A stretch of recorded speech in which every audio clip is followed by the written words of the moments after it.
If you have the template, the game plan, the blueprint, and your content sticky is good, follow the blueprint. You can take this show and you can monetize it in so many different ways. I will say there's a lot to learn from the I Am Athlete situation. Sure. They are another blueprint, not only for podcasts, but like just for people who are producing content in general, right? So Brandon Marshall broke down like this really great blueprint of how to monetize your content, whether it's a show or anything like that. And we have it. Need the traditional networks anymore. And so now it's like, okay, let's study Pat McAfee. What is he doing? How's he repurposing content? He shoot one show and now it's repurposed on 10 different platforms in an hour. Audio, video, tour, boom, boom, boom. So now if you have the template, the game plan, the blueprint, and your content sticky is good, follow the blueprint. You can take this show and you can monetize it in so many different ways. I got audio, I got video, and then other distribution. I got YouTube. Maybe we do a linear deal with the HBO, a Showtime, and Amazon, a Netflix, et cetera, right? Then you got Snapchat, Instagram, you got TikTok. Yeah. But making money though, there's so many different things to it.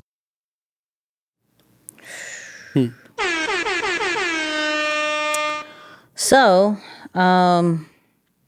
it's only right that I started off. Yeah. So, man, in that interview, right, he breaks down like, yo, the Joe Rogans and, you know, the Joe Buddens and Gillian Wallow, sorry, no disrespect. Gillian Wallow pretty much have done it and set the bar up. Yeah. And they leave the blueprint out. And all we have to do is follow it, right? And there were so many different ways that we're not even looking, and even us, that we're not even looking at how to fully take what we are creating and repurposing it in order to make a bag. I think I can speak for myself. I instantly think of repurposing it just for the level of impact. But the people who are really winning is the people who, like, how do we sell this show? Yeah. How do we sell this piece of content? How do we sell? We're creating in order to not only impact, but also make a bag from these particular situations because we're spending our time and our money to continue to make this work. Yeah. Right?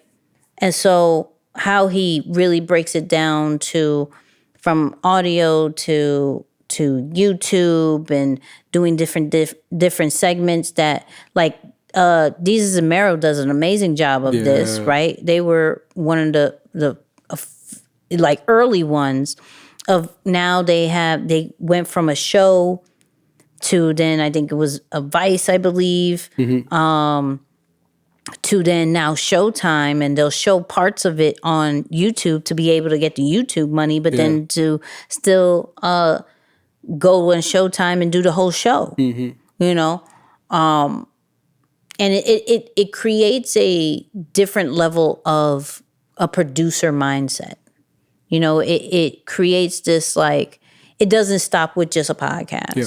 It doesn't stop with just maybe some sponsorship deals and affiliate marketing. Like, how are you completely milking your content and creating something bigger?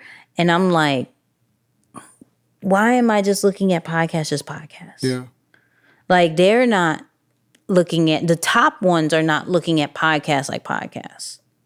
We just broke it down with EYL earlier. Yeah. You know, and it's like, why do we, and this is another reason why I don't like labels, because labels will limit you. Right. You know, labels will limit you because if you think about a podcast instantly, well, now it's like audio and video, and you think of two ways. You think of just putting it on the streaming platforms and you put it on YouTube and you keep it moving. You get like some brand deals, this, that, and the third, depending on your numbers, and that is it. But that's not meaning to say, yo, how can you sell this show up to like how we covered before with maybe a Netflix? Like what has to be changed, what has to be added? You know, we have a live show. What do we do with the live show? You know, how are things improved so it can be sold to these different platforms and make money from it? And I'm like, pay attention to the blueprint. Yeah. Pay attention to what it keeps getting done in their own different swag, but it keeps getting done repeatedly. Yeah, for sure. Yeah, I think it's, and that's why I said in the very beginning when I started, I said, this episode is going to show you that success is simple and it's obtainable for all of us.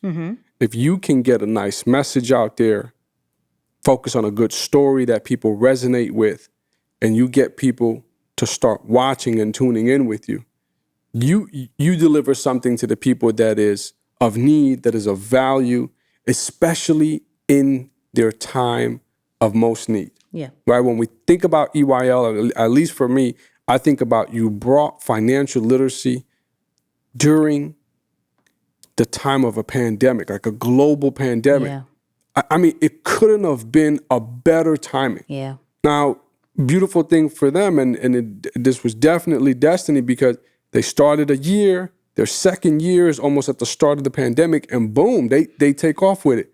Perfect timing. Yeah. So you think about it, you serve an audience or you bring a piece of information or a set of principles and valuable information to a group of people at their time of most need, and they start tuning in with you. Yeah. That's the part that you need to start building on.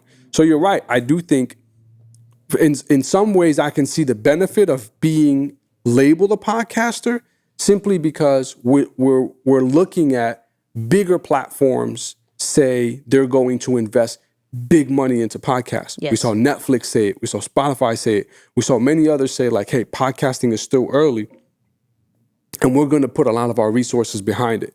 But on the flip side of it, I think although as creators, you might want to know that that's what category you're under, you need to think about yourself from a bigger standpoint. Yeah. Are you a media company? Are you a production company? Are you a network? Yeah. Are you a show?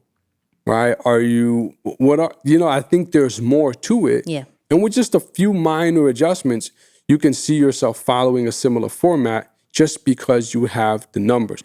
As long as you have people who are engaged and listening to you, I think that's the benchmark to run with. I like that. Yeah. I like that. I think it is.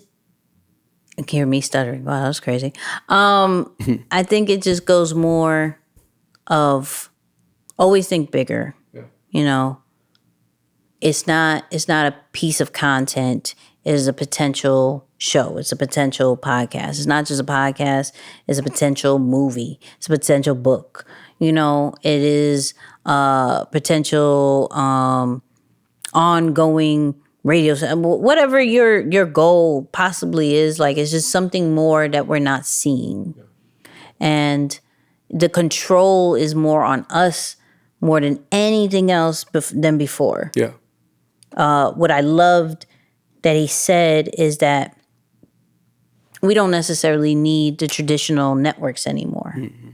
You know, we create our own, and it's really cool. But, you know, the one thing, I'll leave this for the after show. I'll leave this for the after show. You know what I mean? I'll leave this after show talk. I'll leave this for the after show.